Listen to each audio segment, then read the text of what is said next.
Hello， 大家好，歡迎嚟到 The Wave 嘅頻道。今日又嚟到國產時間，今日為大家帶嚟嘅開箱係 Sony 嘅 SEL12-24G Lens。呢支鏡頭嘅焦距如同型號所寫係12至24mm。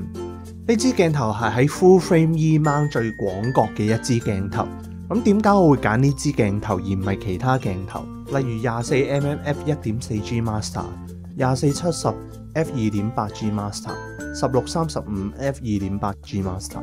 主要原因係因為如果低光都可以硬推 ISO 或者搭相，唯獨係超廣角甚至長焦同埋超靚嘅散景係無法代替。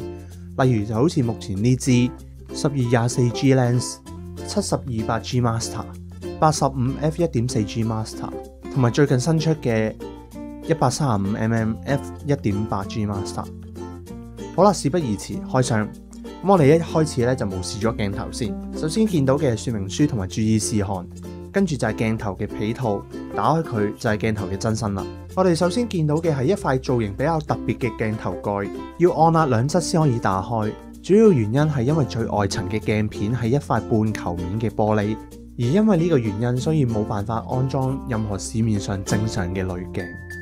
以下係幾幅隨手街拍，影得唔好嘅話，只可以講買鏡頭真係唔會注重技術嘅。